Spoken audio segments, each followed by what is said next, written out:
Congolaise, mes très chers compatriotes, le 66e anniversaire de son accession à l'indépendance. 66 ans se sont écoulés depuis ce jour historique où le met devant le monde son droit inaliénable à la liberté, à l'autodétermination et à la maîtrise de son destin. Le 30 juin n'est donc pas une simple date de notre calendrier républicain. Il est à la fois une mémoire. Les sacrifices ont ouvert le chemin de notre liberté. Pour eux, l'unité, la dignité et la souveraineté renoncèrent à l'idéal d'un Congo libre, uni et souverain. Il est enfin une responsabilité, celle de protéger, d'approfondir et d'incarner l'institution au service de la République. En ce jour de communion nationale, je m'incline avec respect devant la mémoire à toutes les femmes et à tous les hommes qui, dans nos villages, nos villes, nos écoles, nos églises, nos administrations, nos mines, nos champs, nos marchés, nos entreprises et nos familles, continuent chaque patriote. Cette année encore, notre fête nationale intervient dans un contexte grave. À l'est de notre pays, terrorisme, des violences contre les civils, des déplacements forcés, des pillages, des prédations du Nord Kivu, du Sud, par l'insécurité. Aux femmes victimes de violences, aux enfants privés d'école, aux paysans privés de leurs champs, aux commerçants privés de leurs activités et aux jeunes privés de perspectives par la guerre et la peur. Votre douleur est celle de toute la République et votre sécurité demeure une priorité absolue de mon action. Je rends un hommage solennel à nos forces armées, à notre police nationale, à nos services de sécurité ainsi qu'aux résistants patriotes Wazalendo engagés dans le cadre légal de la défense de la patrie. À vous qui tenez les lignes, qui défendez nos frontières et qui protégez nos populations, la nation reconnaissante dans la mémoire de la République. Mes très chers compatriotes, l'année dernière, à la même période, je m'adressais à vous au lendemain d'avancées diplomatiques importantes, notamment dans le cadre de l'accord de Washington et des discussions de Doha. Ces démarches avaient ouvert une espérance et replacé la tragédie congolaise au cœur des agendas régionaux et internationaux. Elles ont surtout consacré une vérité essentielle: aucune paix durable dans la région des Grands Lacs ne peut se bâtir. La diplomatie n'a jamais été un signe de faiblesse. Il fut le choix de la responsabilité, de la maîtrise et de la recherche, par tous les moyens légitimes, de la fin des souffrances imposées à nos populations. Les accords de Washington, les discussions de Doha et les engagements de Montreux n'ont de sens que s'ils produisent des résultats concrets, vérifiables et irréversibles: le silence des armes, la fin de tout soutien aux groupes armés, le retrait effectif des réfugiés, la protection des civils, la restauration de l'autorité de l'État, la justice pour les victimes et des garanties qui respectent sa parole au nom conforme aux intérêts fondamentaux de la nation. Mais la paix ne peut être ni une mise entre parenthèses de la vérité, ni une justice ou notre intégrité territoriale. La paix que nous recherchons est une paix juste, une paix qui respecte les fonds de développement et non en carburant de guerre. C'est cette paix-là que nous voulons, cette paix-là que nous défendrons. Je remercie nos partenaires qui accompagnent ces efforts, notamment les États-Unis d'Amérique, l'État du Qatar, l'Union africaine, l'Union des pays amis engagés en faveur de la paix dans notre région. La République démocratique du Congo ne sera plus réduite à l'image, et depuis mon accession à la magistrature suprême, je travaille à faire reconnaître notre pays pour ce qu'il est véritablement appelé à devenir, un pays qui participe déjà à façonner l'avenir uni d'Amérique, exigence claire, à façonner l'avenir uni d'Amérique, exigence claire, servir les intérêts fondamentaux du peuple congolais, renforcer notre souveraineté, soutenir la paix, favoriser la transformation locale, renforcer notre souveraineté, soutenir la paix, favoriser la transformation locale, sécuriser les chaînes de valeur et créer, valoriser ailleurs, puis revendu au monde pendant que nos populations demeuraient,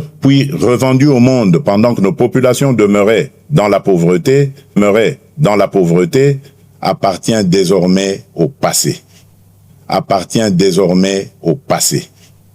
C'est dans cette même perspective que la République démocratique du Congo assume la présidence de la Conférence internationale sur la région des Grands Lacs, la CIRGL, avec l'ambition d'en faire un cadre plus utile, plus responsable et plus efficace au service de la paix, de la sécurité, de la stabilité et du développement partagé. Nous y défendons des principes clairs de respect de l'intégrité territoriale des États, de non-ingérence, de lutte contre l'exploitation illégale des ressources naturelles, dans cette voie que notre pays portera au Conseil de sécurité des Nations Unies, notamment lors du Conseil de sécurité des Nations Unies, notamment lors de la réunion de haut niveau que j'aurai l'honneur de présider. Notre message sera clair. Les ressources naturelles de la République démocratique du Congo ne doivent plus être regardées comme une malédiction. Elles doivent devenir un... Mes très chers compatriotes, la santé de nos populations demeure une priorité essentielle de notre action publique. Résilient. C'est dans cet esprit que nous avons poursuivi ces dernières années le renforcement de nos infrastructures sanitaires, des capacités de nos personnels sanitaires, des capacités de nos personnels de santé, de la surveillance épidémiologique et de la recherche médicale, notamment à travers l'expérience. Notre pays fait face Bundibugyo. Cette nouvelle flambée épidémique touche principalement les zones de santé de Rwampara,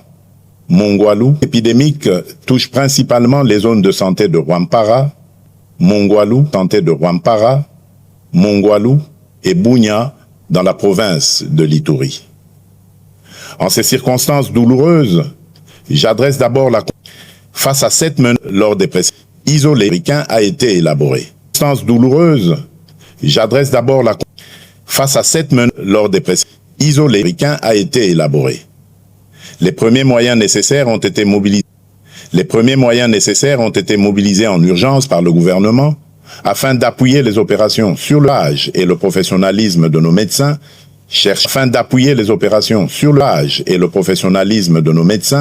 chercheurs, infirmiers, techniciens de laboratoire, agents de santé communautaire, équipes de surveillance, autorités provinciales, autorités coutumières, partenaires techniques et financiers, ainsi que des communautés locales engagées dans cette riposte.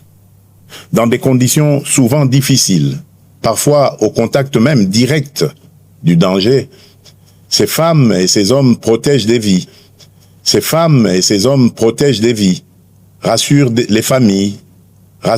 les familles, accompagnent les malades et renforcent les vivants. Ebola n'est ni militaire d'observer les mesures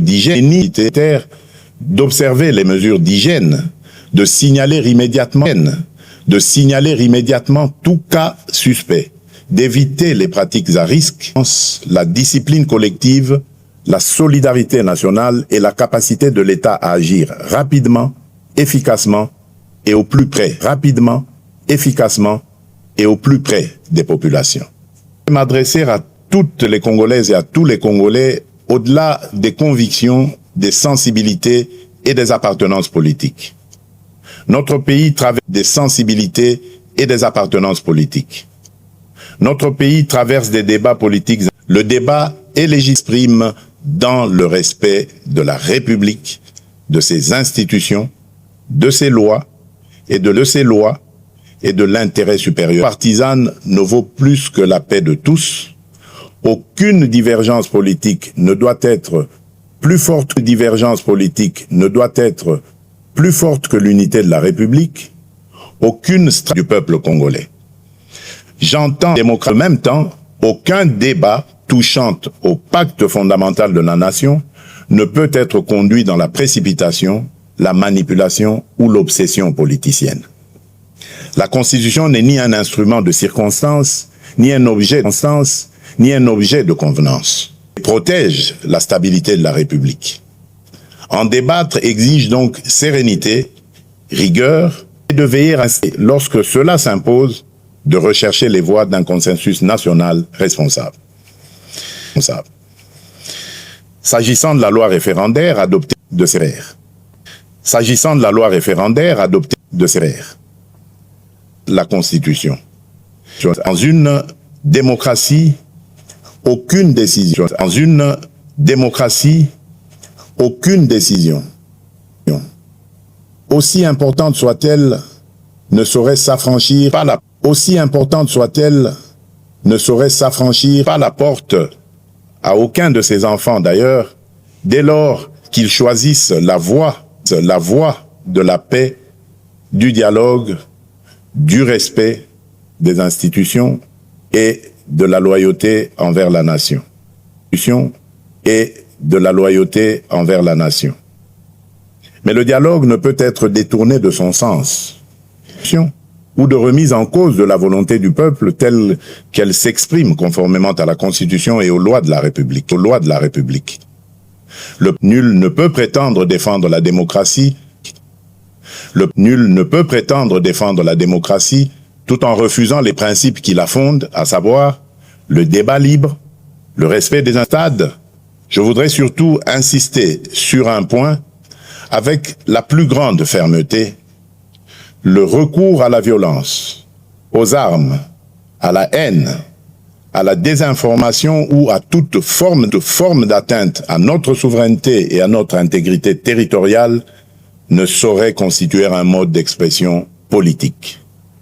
Il ne peut en aucun cas ouvrir un dessus de ceux qui respectent ces lois. En aucun cas ouvrir un dessus de ceux qui respectent ces lois. Nous pouvons débattre, diverger. Nous pouvons débattre, diverger et nous opposer, ainsi que l'ensemble de la société civile, mes très chers compatriotes, au football congolais, ça république de notre histoire sportive, par leur brillante victoire face à notre histoire sportive, par leur brillante victoire face à l'Ouzbékistan, sur le score de 3-1, nos léopards se sont Sur le score de 3-1, nos léopards se sont qualifiés pour la phase. Leur semaine. Nos différences se sont effacées derrière un même drapeau. Le nord et le sud, l'est et l'ouest, même ferveur et avec une même fierté. Voilà l'image du Congo que nous devons préserver et faire grandir. Un Congo uni.